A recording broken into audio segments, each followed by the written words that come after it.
All right, up until this point, we have been doing beams that are rectangles or triangles. Um, but now we're going to talk about a flanged section. Um, if you look up here, this would be a T-beam.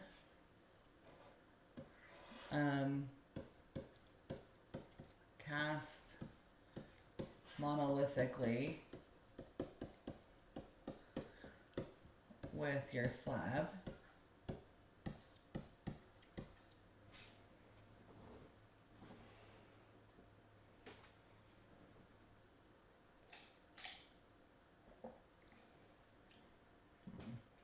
Monolithically means cast at the same time. All the concrete was poured at the same time, as opposed to like a prefab thing, maybe where you cast it somewhere else and bring it in. You create the forms, so there's not a cold joint or anything, right? If the floor and the beam were cast at different times, there'd be like a cold joint right there, and there's not. You could also see that's the T-beam. This is a spandrel beam because it's on the edge. For those of you that are in senior design, you're going to become familiar with that word pretty soon. Spandrel just means it's on the edge of the floor, and it's like an inverted L beam.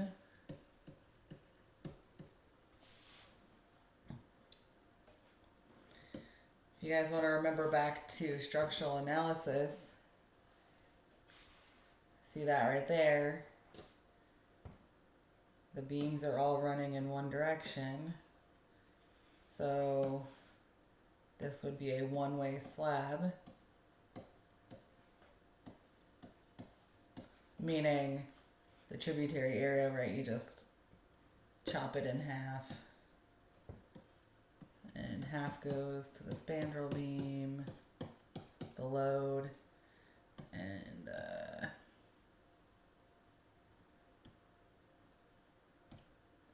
half goes over here to that beam, floor beam, and you'll probably have some coming from the other side too. As opposed to the two-way slab that had, right, something like that. It had a triangle in it.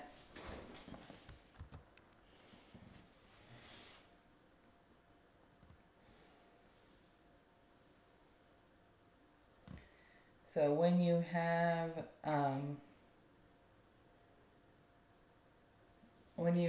either, see, these are your beams, which are your horizontal members, and then your girder, which your beams float in, flow into.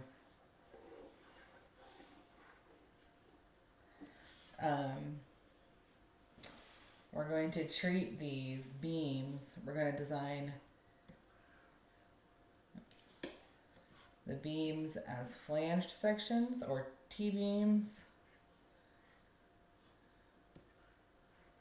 which means we get to account for some strength of whatever reinforcement is up here in the flanged section. Same thing, we might get to treat that girder like a T.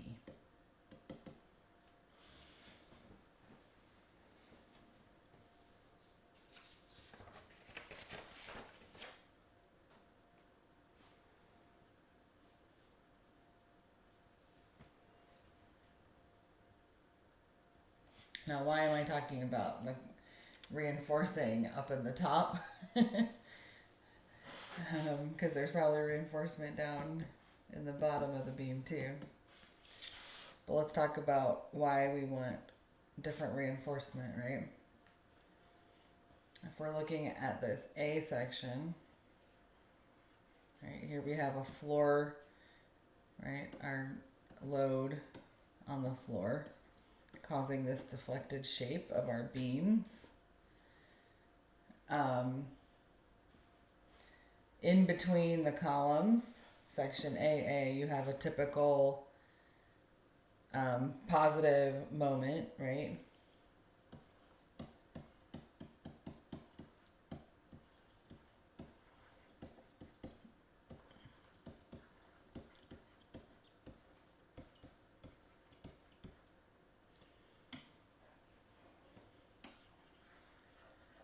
Make my load a different color.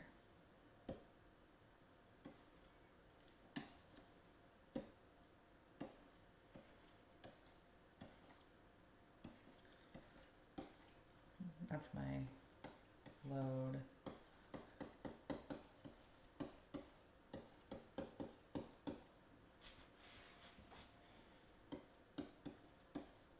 My load acting on my floor slab, causing positive moment between the columns. So as expected, you have positive bending, so you have tension in the bottom and compression in the top.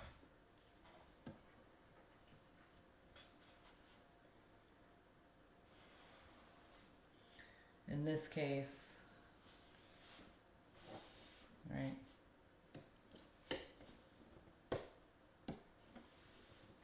we have positive moment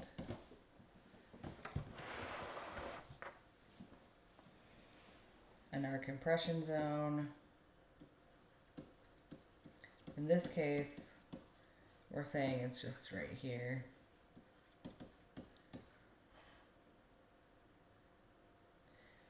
Are in our slab / the flanges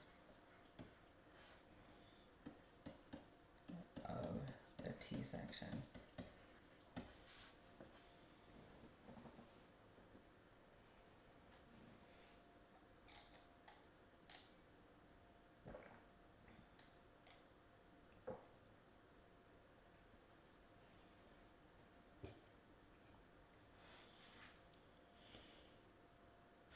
It's a rectangular compression zone, right? Because it's just in that rectangle. Alternatively, if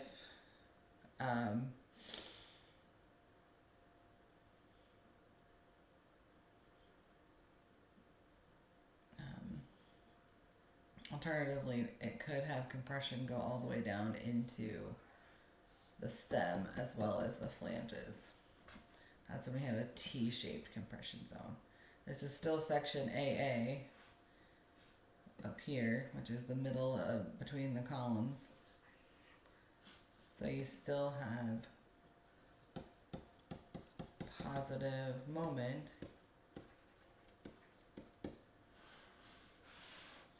But now you have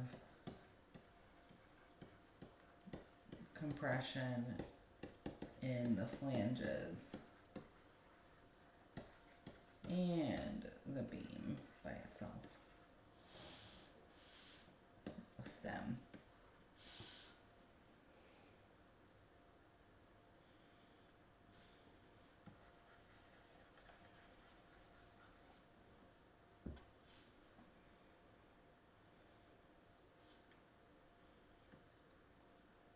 If we look at section BB,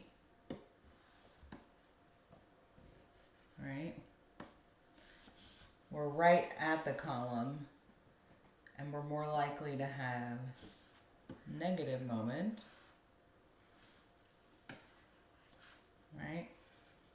So we have cracking in the top, so we really, like, this is our tension reinforcement, and then our compression zone is in the beam stem.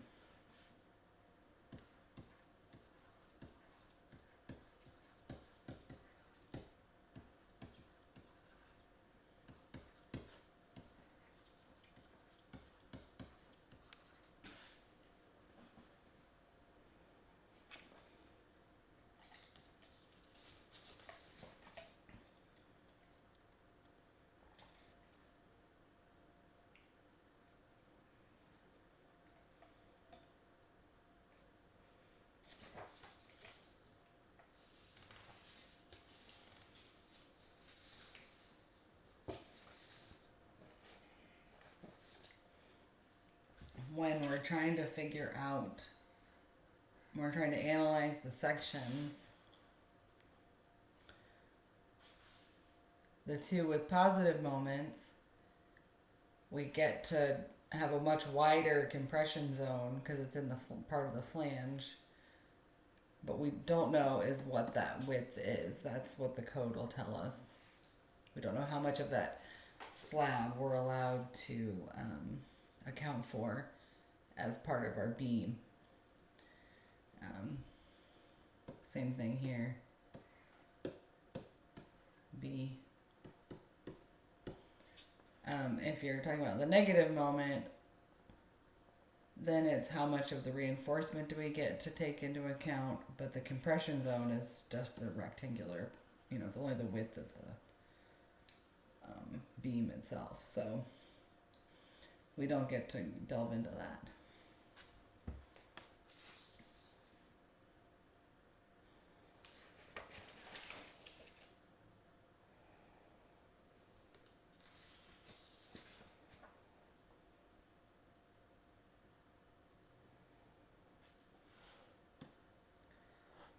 So I hope we all are starting to have flashbacks to structural analysis, or structural steel, sorry.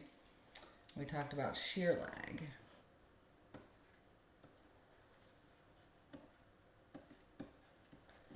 We get to witness this phenomenon as well in in concrete, because our question is, this is our compression, right? Our compression, if we have positive bending, we have compression in the top of our beams.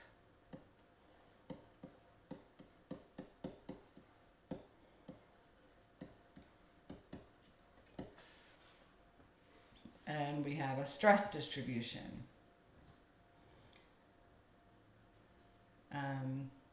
That compressive stress.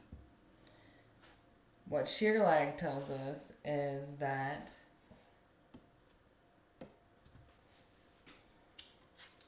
portions of the flange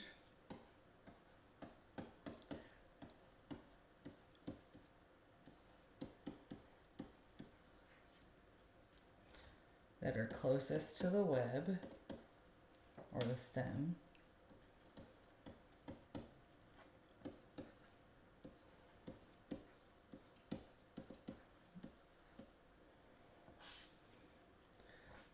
are more highly stressed.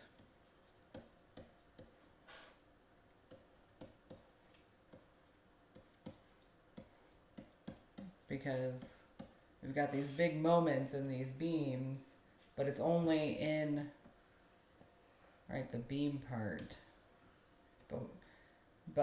And it decreases the further away you go from the center of the beam.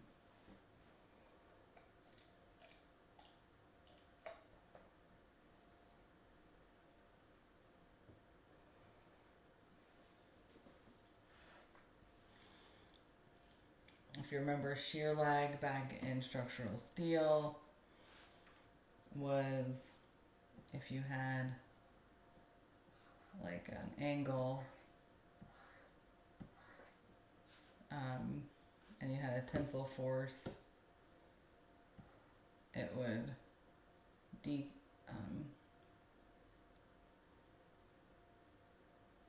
like you have your effective area, right? The stress would spread out, and wherever you took your cross section is the effective area. So now it's the same thing. The center of our stress is at the center of the beam, and then it just decreases the further away.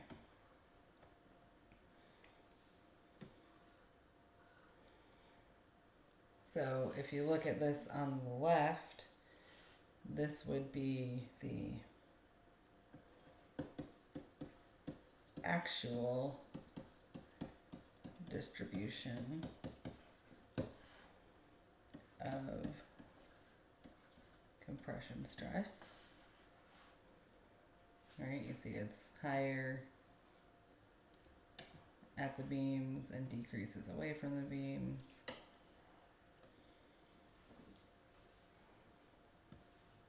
But we want to simplify that. And so, pardon me, we make an assumed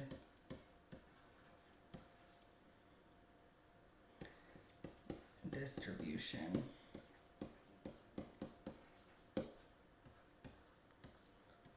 for design.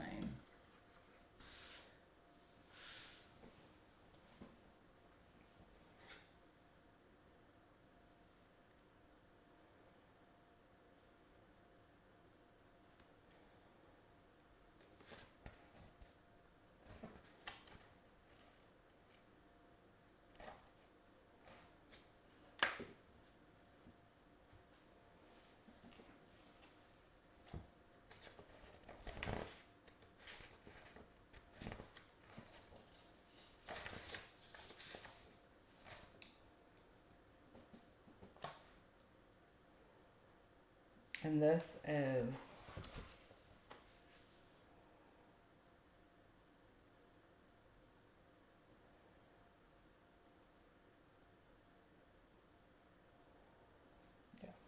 just making sure. This is, it's going to be actually called BF. It's not BE. And this is the width over which we can assume our Whitney stress block, right? Our 0.85 F prime C.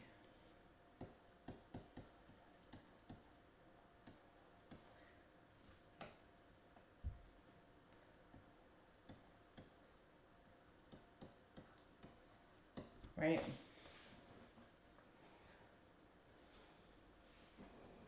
That we have that happens over a depth of A. Now, instead of our width being the width of the beam, we get to include parts of the overhang or parts of the slab and make it wider and have BF. Again, if this was negative moment and the compression was in the bottom, then it would just be over that width, right? There's no extra material to go after. But because we're cast monolithically with the slab, we get to use some of that for our compressive strength.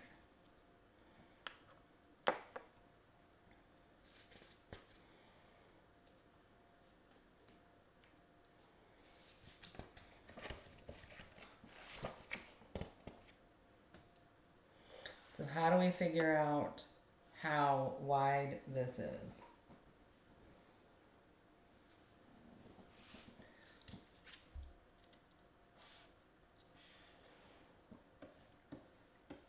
Calculating BF.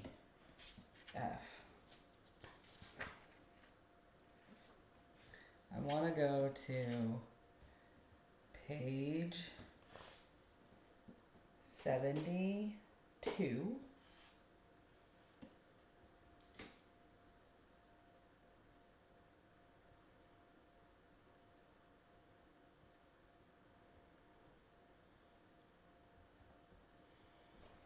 I want you to read this. If I can find it. Okay. I just need to write this down because last year the seniors didn't, or the students didn't get this.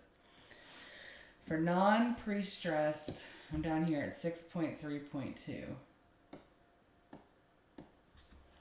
For non-pre-stressed T-beams supporting monolithic or composite slabs, we're talking about monolithic, but the effective flange width, BF, shall include the beam width, BW, plus an effective overhanging flange width according to the table. So BF is BW plus 2 times the flange width.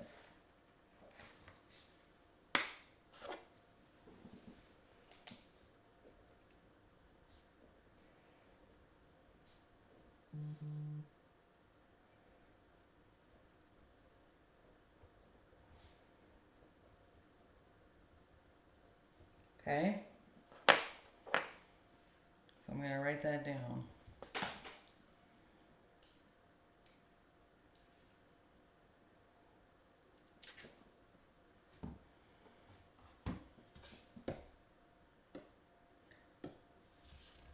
This is our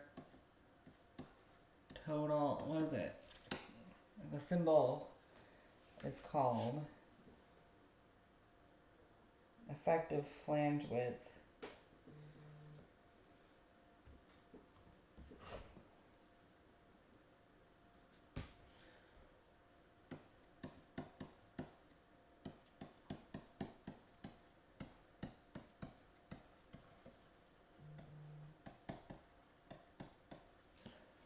BF equals BW plus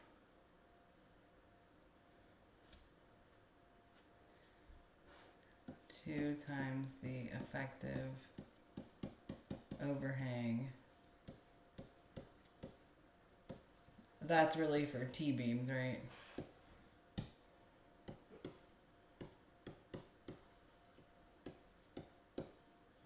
It would be the width plus 1 times the effective overhang.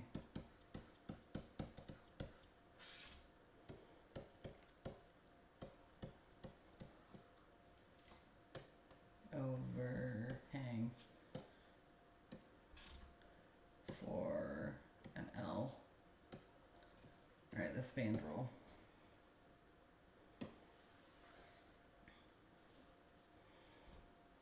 So what are we talking about? Let's see. This is our beam width.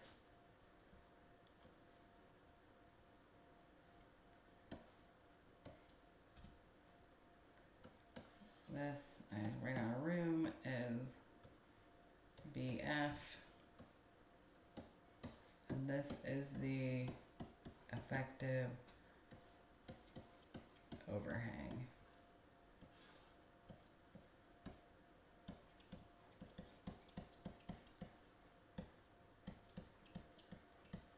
For a T-beam, right? I get to, depending on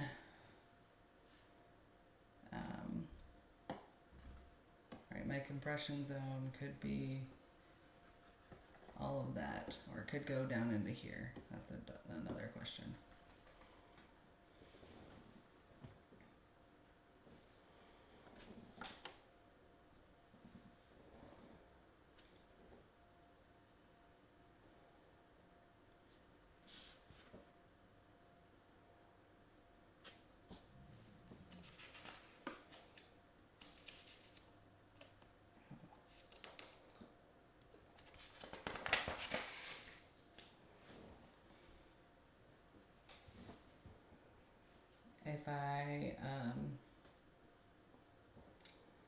If I'm talking about an L beam, right now I'm talking about like that's a really deep compression zone, right? But right, this is my effective flange width BF. This is my BW, and this is that effective overhang.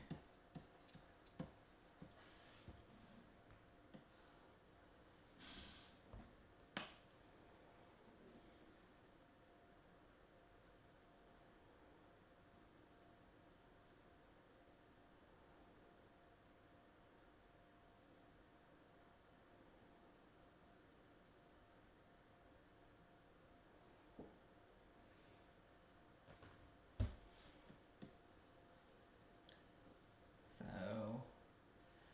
BF, right, just so is our effective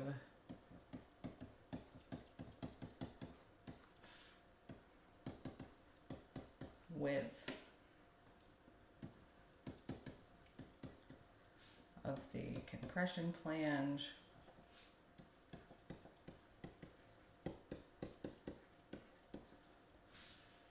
BW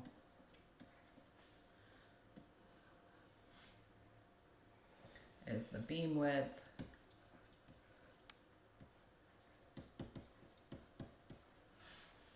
And the effective overhang determined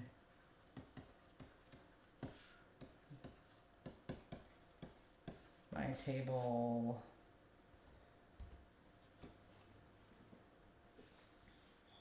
6.3.2.1 on page 73.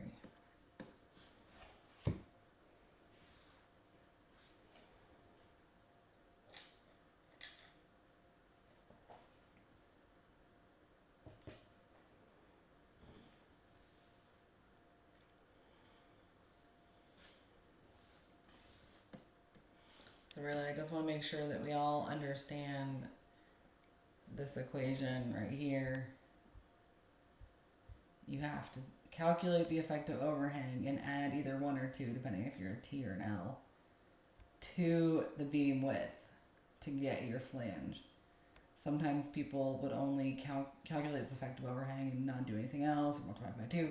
Anyway, look at this diagram, make sure you understand what it's telling you to do.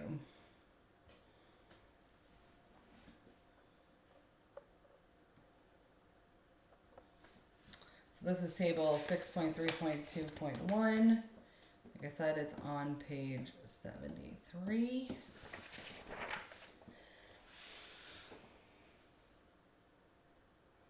And the things that it wants to know,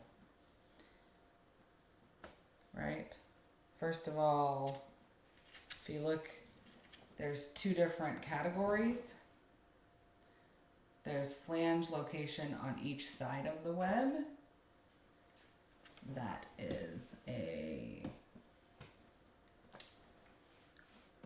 T-beam, right?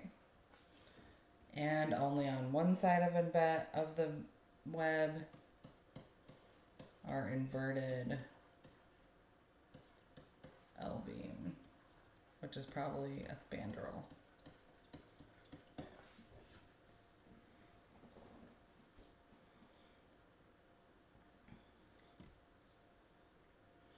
Your effective overhanging flange beyond the face of the web. So you have to take 2 of these and add them to the beam width to get your effective flange width.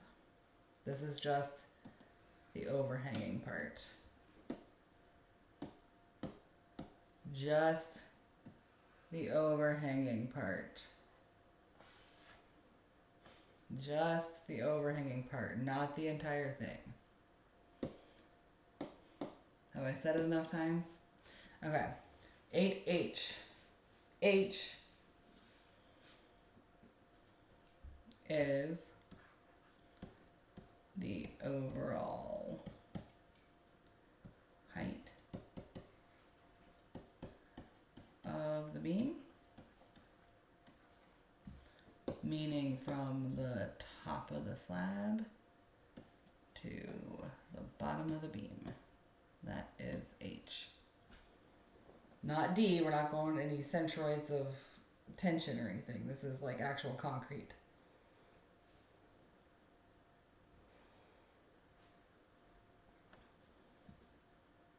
So 8H or 6H, depending on if you're looking at a T or an L. SW is the next one. Clear transverse span between webs.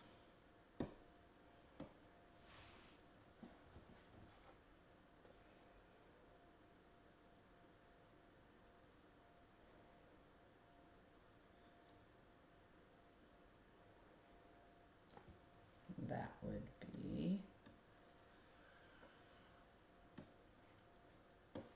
that, right? It's the clear distance transversely. Wherever the next one is on the right.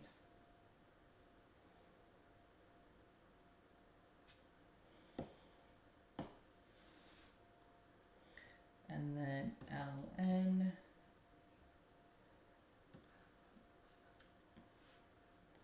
is the clear length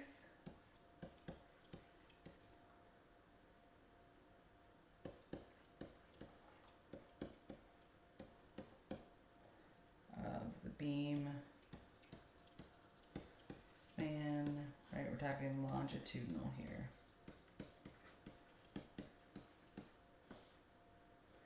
So in this, it would be the direction in and out of the page.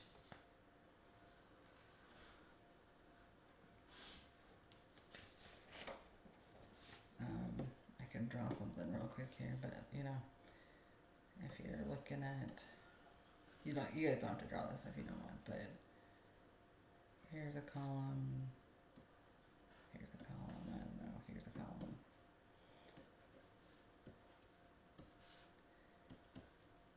Then you've got beams going this way. This is in plan view, right?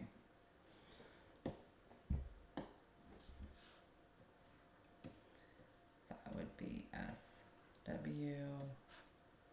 This would be LN.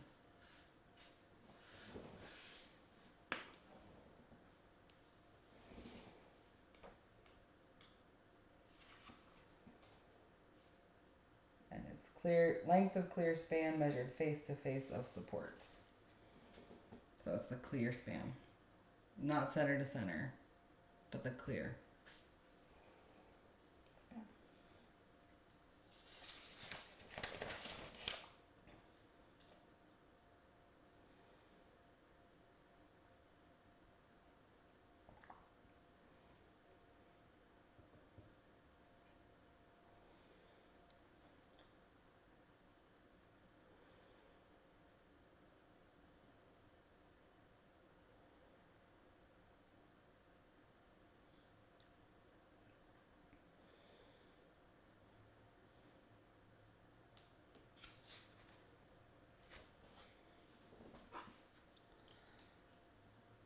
Okay.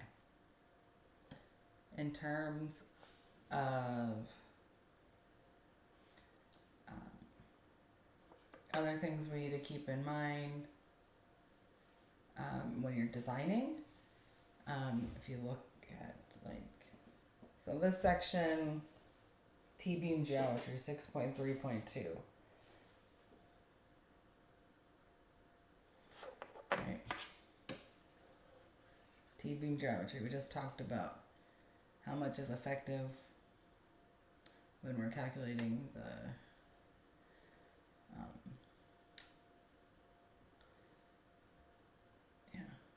when we're calculating the strength.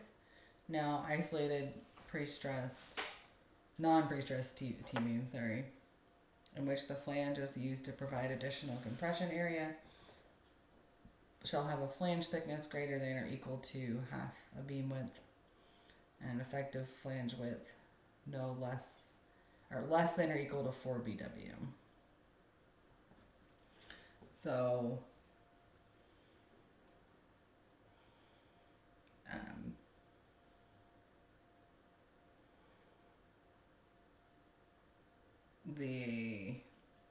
this means we can draw it on here, right?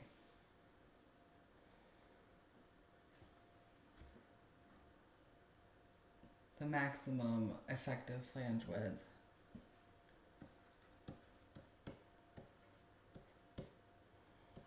is 4 times the width of the beam. So keep that in mind when you go calculating that. And the flange, if this is the beam width, gosh, I cannot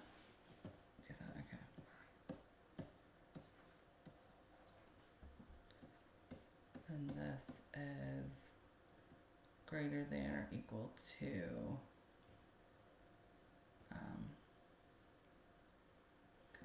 0.5 BW. Right. So if you got a 12-inch beam width, you have to have at least 6 inches on your slab.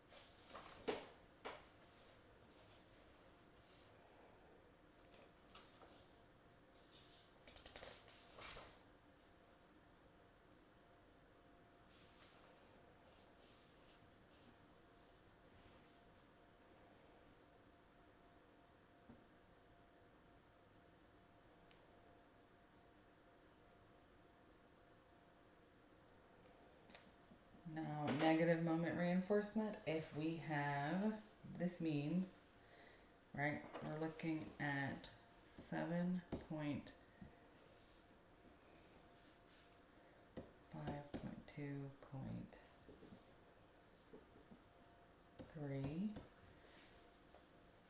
This is the code where it, part of the code where it talks about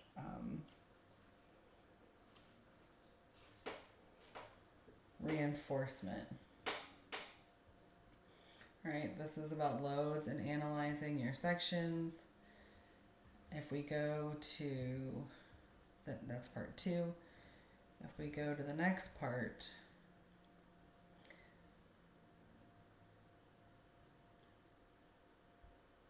which I just passed by, I'm on page 92.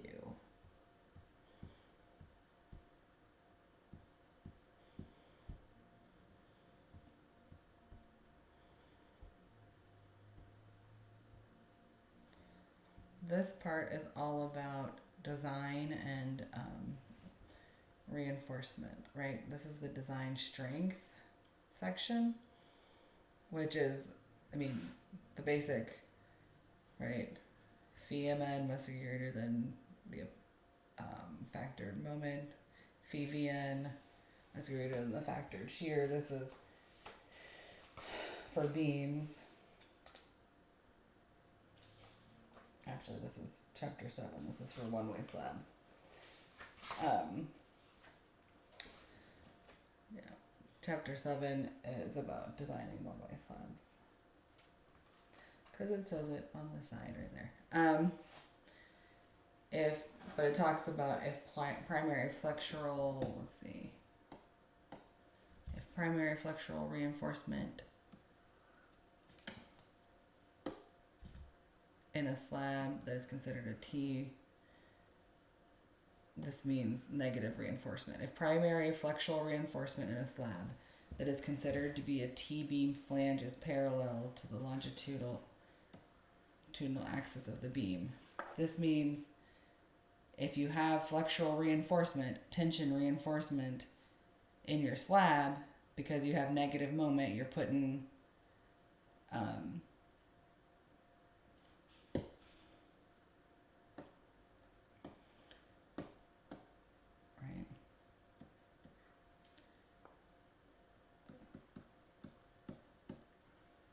tension reinforcement in slab due to negative moment, right? Now we have tension in the top, compression in the bottom.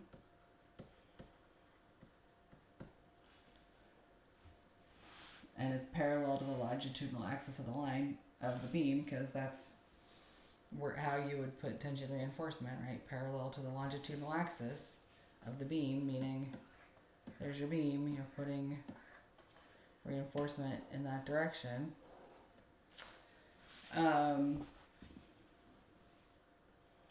You also need to provide reinforcement perpendicular to that axis. Why? That's the question, right?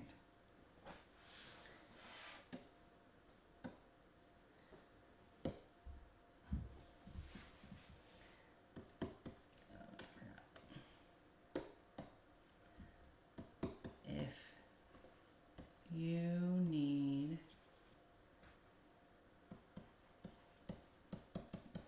tensile reinforcement in slab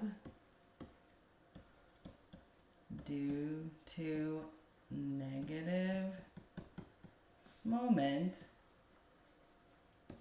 Negative moment meaning you have tension in the top, compression in the bottom.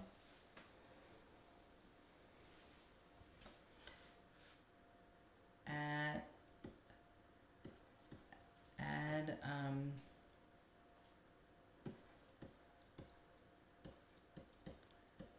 slab reinforcement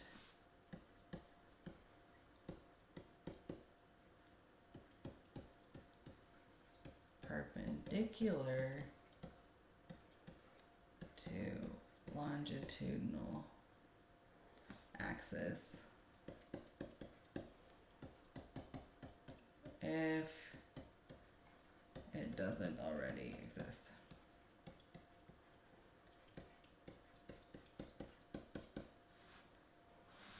There might be stuff there anyway.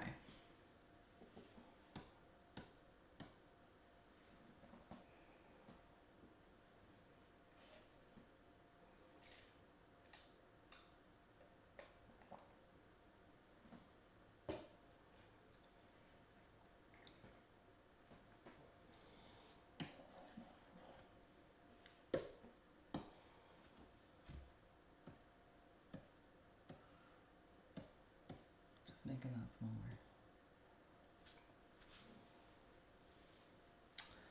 So why do we need to do this? Well, if you think about it, we add our load to our floor. What's the deflected shape gonna look like? This kind of looks like a little cantilever, right? Because it's a cantilever,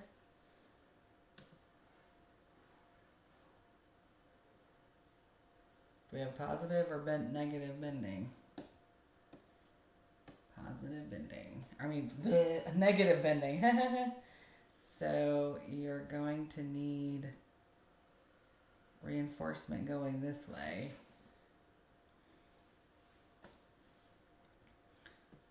To help with that negative moment. So the flanges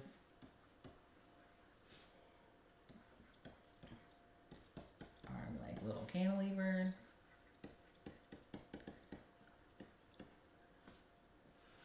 And there's negative moment.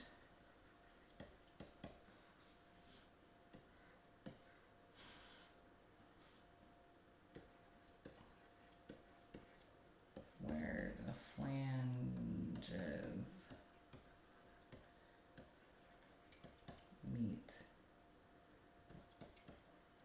the web.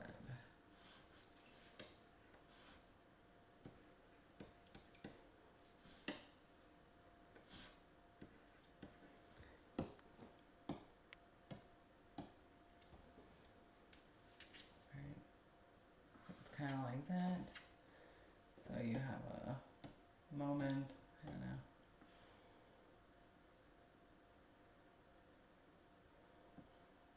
Like that, right? It's gonna be obviously be worse right there.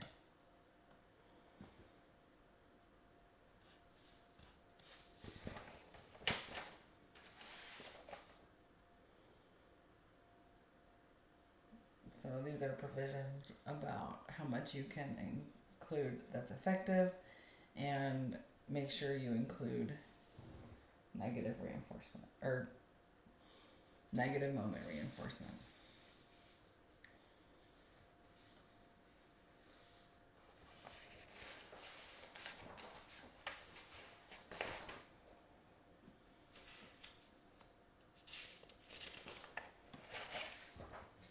So we're going to talk about two different cases for calculating the nominal strength.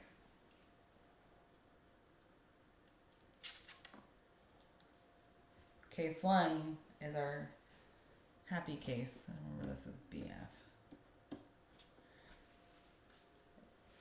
The compression zone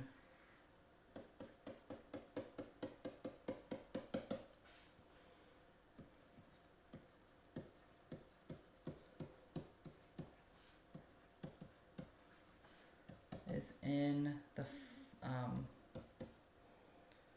flanges only.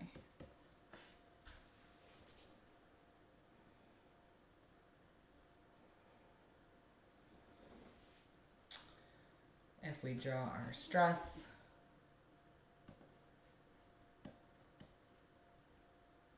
we have a magnitude of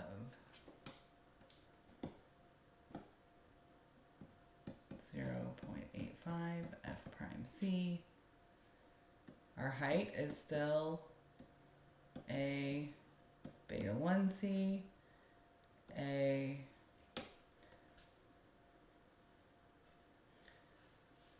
A is less than or equal to the height of the flange. That's the height of the flange.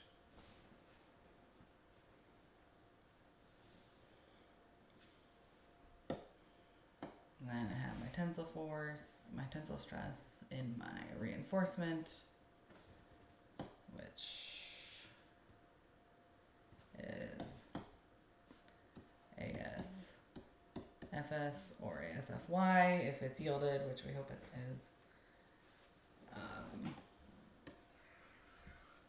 You can resolve that force.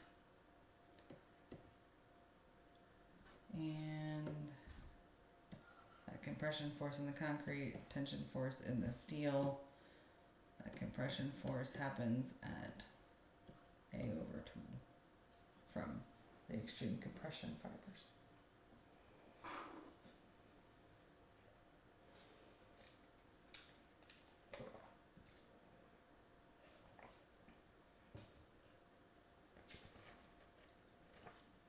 In this case, right, my C sub C 0.85 F prime C A times B F, because I get to multiply it by that entire width, right? Not just BW, not this little, but across this entire effective width.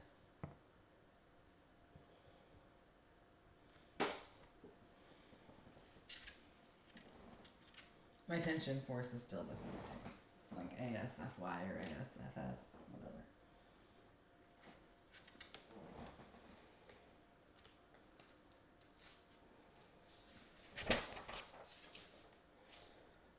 Of course, if it's still in the flange, if it's not into the web, it's more than likely that I have yielded my steel, because that means my neutral axis is pretty high in the cross section, so the strain by the time I get to the area of steel is super high, right? The lower that neutral axis goes, the smaller my strain is likely to be. So this is case 1. How do I calculate my nominal strength based off of this? We're going to make some assumptions. 1, going to assume A is less than or equal to the height. Did I say that right? Did I make it back? Okay. Made sure I put the less than. Great, man. Remember A is beta 1C. The neutral axis could potentially not be in the flange, but the height of my stress block A is only in the flange. Gonna have my other nice assumption, right? Assume the strain greater than or equal to the yield strain. Therefore, the stress in my steel is equal to my yield stress.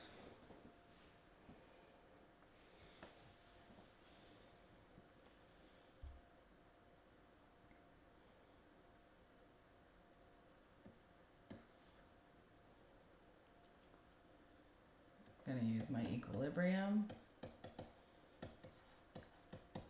right? C sub C, 0.85 F prime C A times BF. My tension equals AS Fy. C sub C equals T.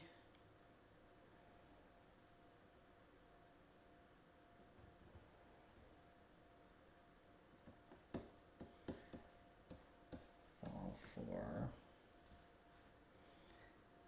A C, right? I know 0.85 F prime C BF and ASFY. I don't know A, the depth of my stress block, and its relationship to C. So, right?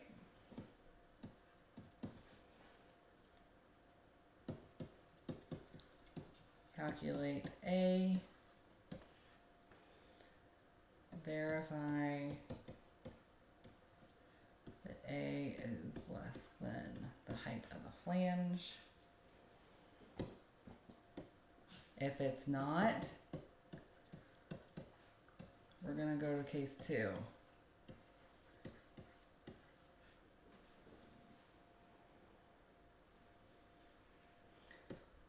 Then from here on, it's regular, right? If I've verified that my stress block only happens in my flange, great. That's one assumption down. I have to check my other assumption.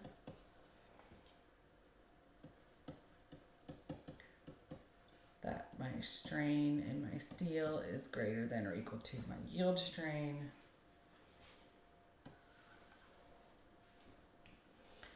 And finally, calculate VMN, or no, calculate my nominal strength. We're only doing the MN, which is AS Fy D minus A over 2, right? Everything's the same, except now I get to use this super wide flange as my width, instead of just that little beam width.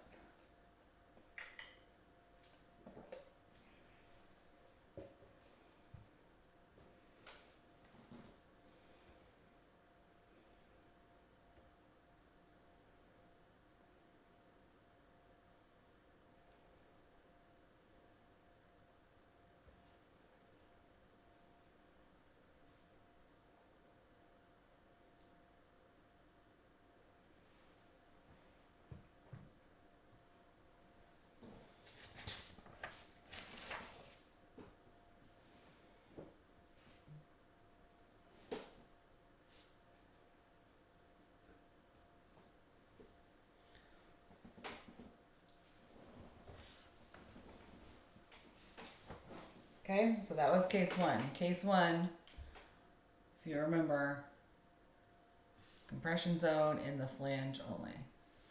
Flanges, flange, I don't know what you want to call it. Case 2, uh-oh. Right.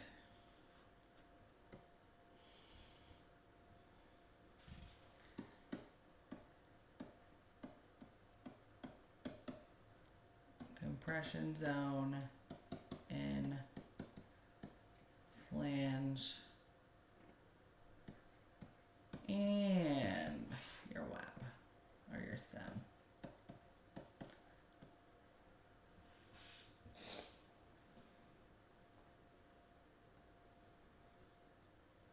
So now I'm going to break it up into 2 different ones. I'm going to have the compression zone that's only in the flanges, and then a compression zone, but it ignores the width between the 2 flanges, and then the compression zone that's only in the beam, which would be like regular, right?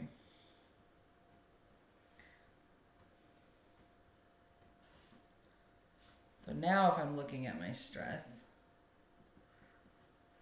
my compression stress is still my 0.85 F prime C. If I'm looking at my,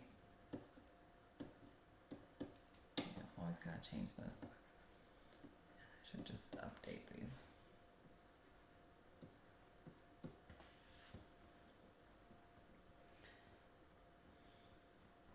Zero 0.85 F prime C.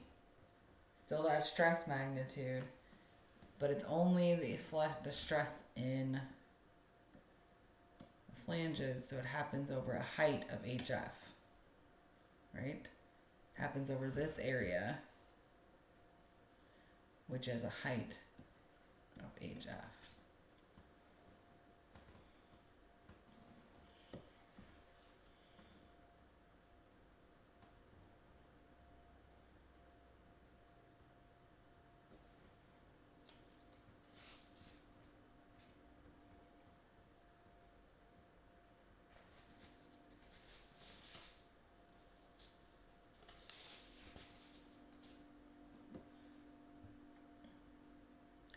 If I resolve that stress into a force, C in concrete flange,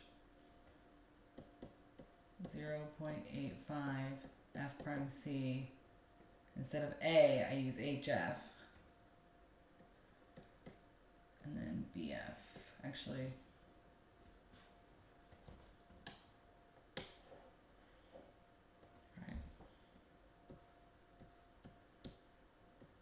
my 0.85 F prime C, the height is HF, and the width is BF minus BW, right? It's this whole width BF, but I'm subtracting out the width of the beam BW. So the area over which it happens is the height HF, and the width BF minus BW.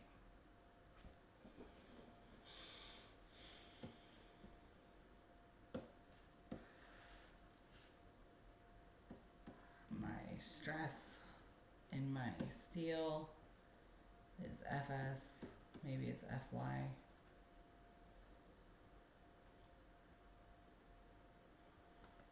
And that results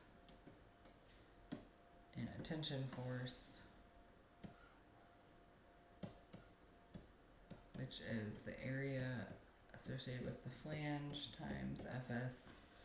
This is not something you're going to have to, but I have to break up my steel.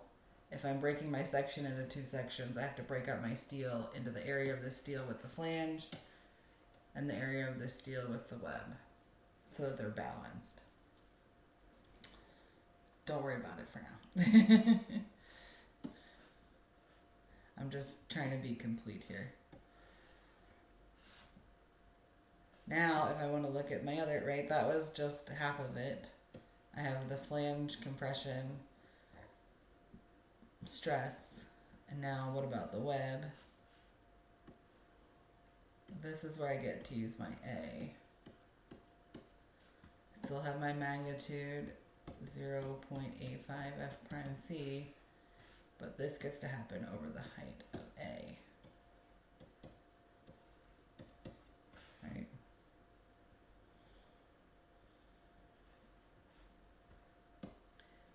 And if I resolve this stress,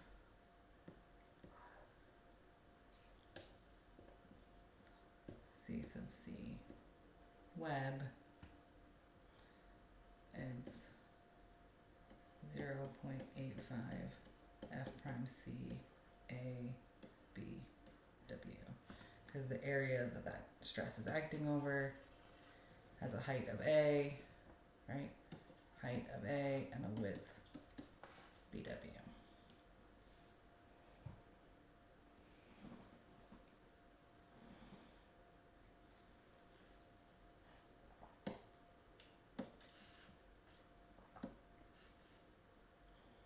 Again, I get to have some steel with some stress in it. Hopefully Fy.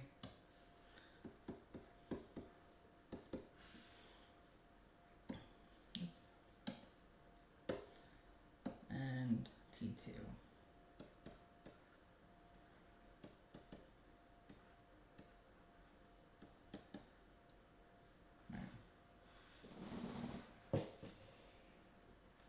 We'll talk about what those are in a second. So I only have the compression force in the flanges, which what HF over 2, and the compression force in the web, A over 2.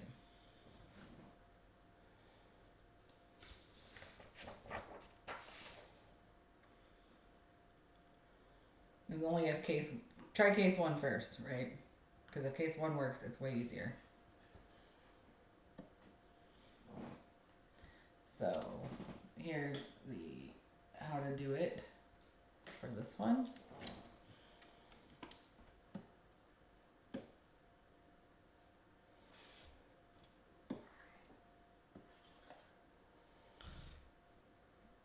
I don't get to make that first assumption that I did last time, which was that it was only in the flanges, because I know that it isn't.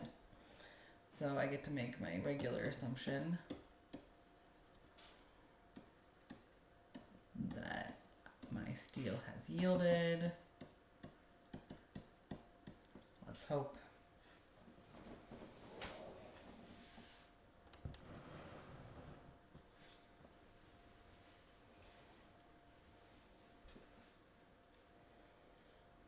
I've got equilibrium on my side, right?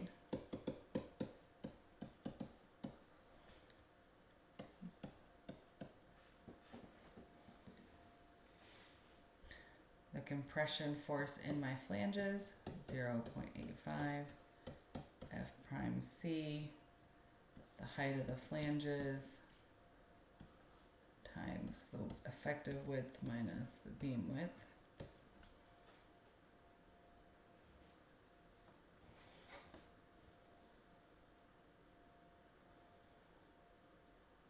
That is this right here, right? My area over which that 8.85 F prime C stress is acting is the height HF, and the width, the whole width minus the beam, just the center part, right? BF, so minus BW. Compression force in the web is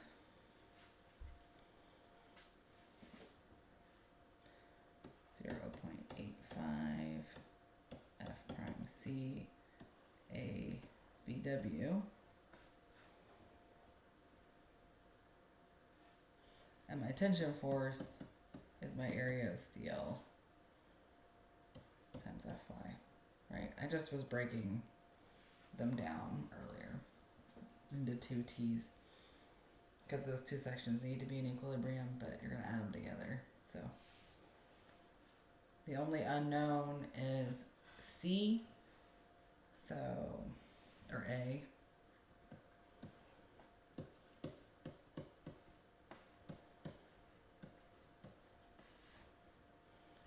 Right? Oh, this is our equilibrium, right? C sub CF plus C sub CW. Concrete compression force in the flanges plus concrete compression force in the webs is equal to my tension force in my reinforcing steel.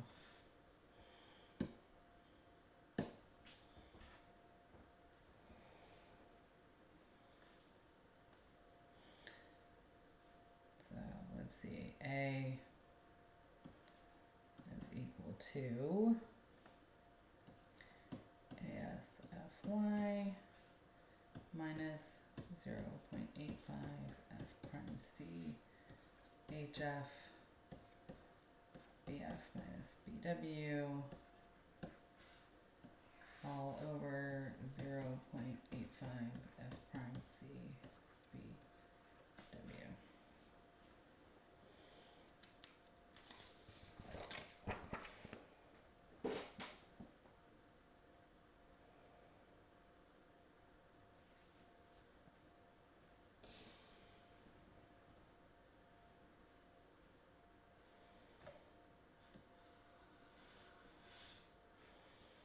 and then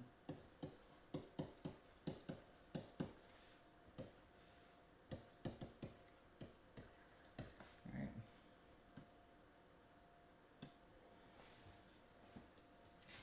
Solve for your depth of your stress block and the corresponding neutral axis.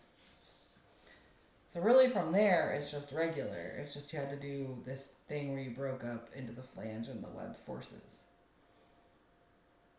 But once you understood that, it's the same thing that we've always been doing. We're going to use equilibrium.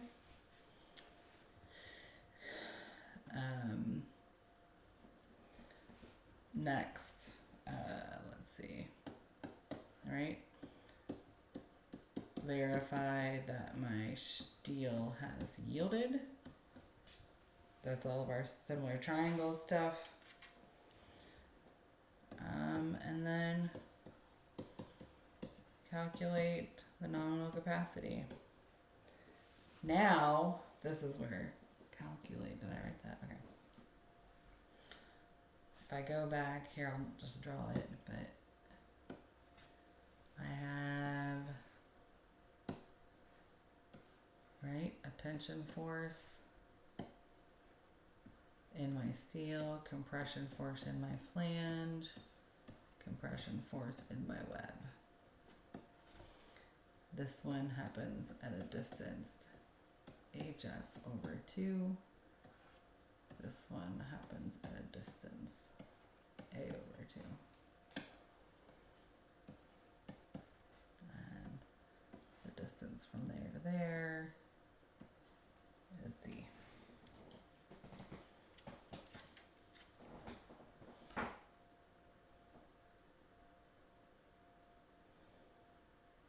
So now it's kind of like my compression steel, which we'll talk about in a second, right? I just have 2 forces instead of 1. I still take the moment about T. So my nominal capacity is CCF times D minus HF over 2 plus CCW D minus A over 2. Phi is calculated the same as you would before, right? Find the strain in your extreme tensile steel. Find out if you're compression controlled, tension controlled, or in transition.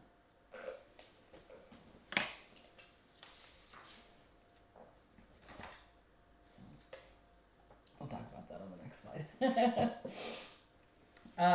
So you might say, hey, we just did this whole thing about compression steel.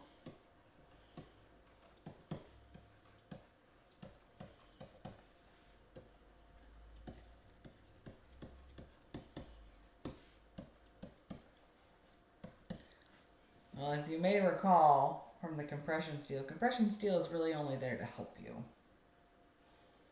Right? It's to maybe make sure your steel has yielded, to shorten your depth to your neutral axis, which makes sure your tensile reinforcement has yielded.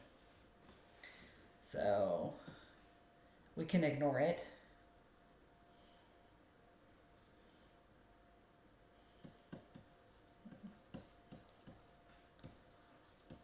It's really only if you want to make sure you're tension controlled, right? Or we can include it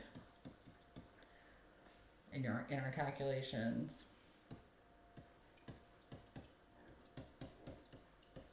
But it likely won't affect our nominal capacity too much.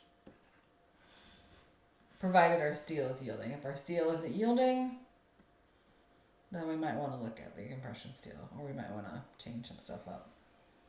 And there's a homework problem to illustrate this.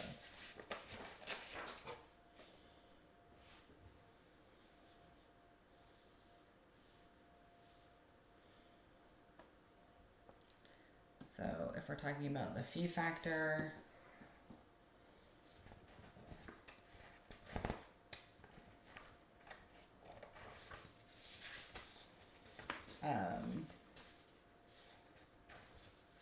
Phi factor is the same as before.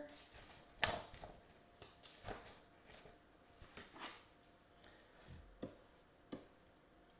guess I'll just keep writing in purple.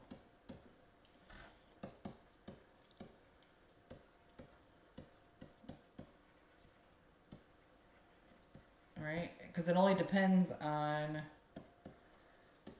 our extreme tension steel, the strain in it, right?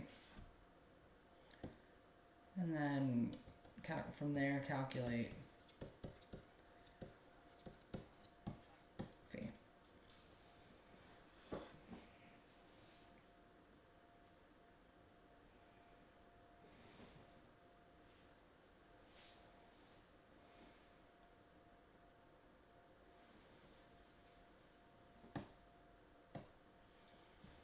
So phi factor doesn't change from how we did it before.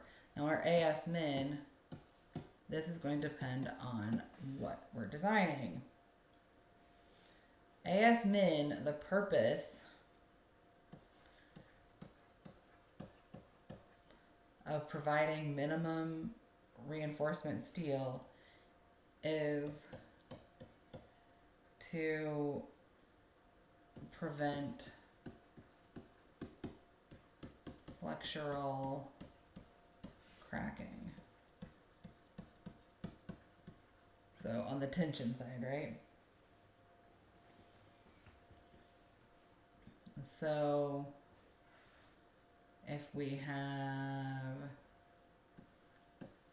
positive bending moment, where do we have tension?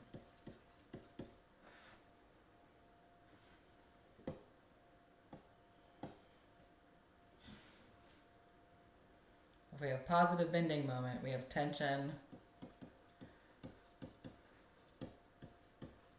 on the bottom of the beam, right? So when I'm calculating AS min, I'm going to use my BW. Let's go look at that, right?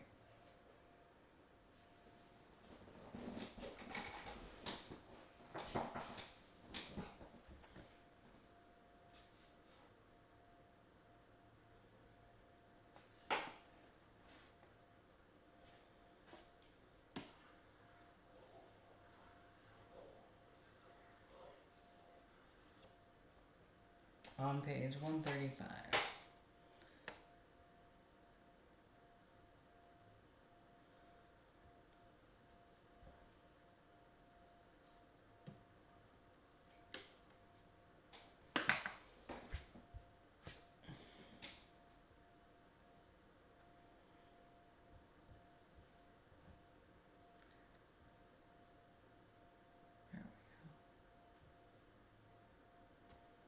Page 135 talks about our minimum area of steel.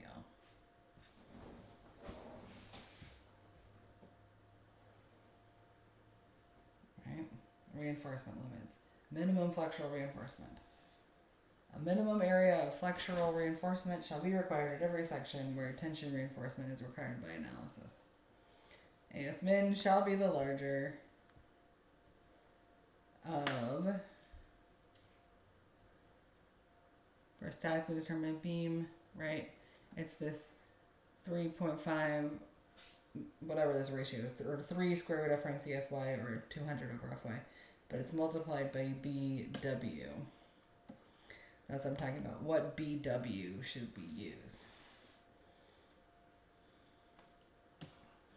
If you are talking about positive moment, we're just trying to prevent flexural cracking over a width, so we need to use we have tension on the bottom, so we use BW as in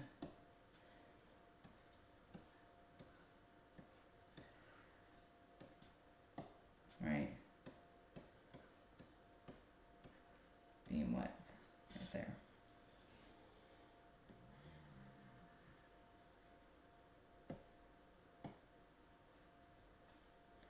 Now opposite, if we have negative moment,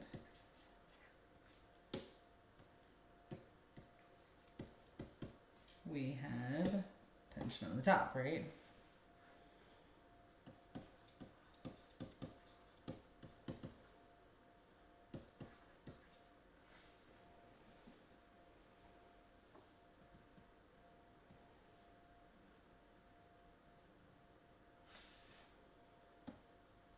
It says here,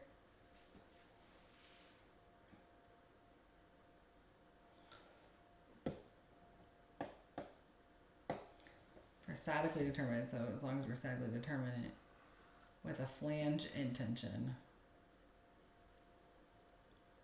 That's what we're talking about. Our flange is now in tension, as opposed to our bottom of our beam being in tension. The value of BW shall be the smaller of BF and 2BW. So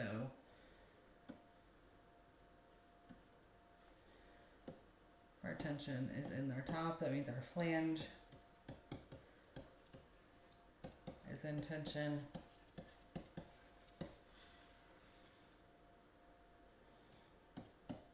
Use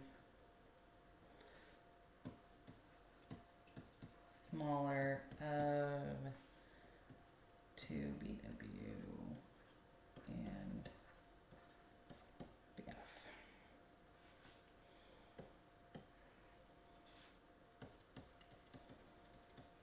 And that's statically determinate.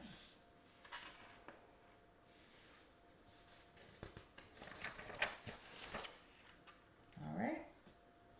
So that is all about flanged sections.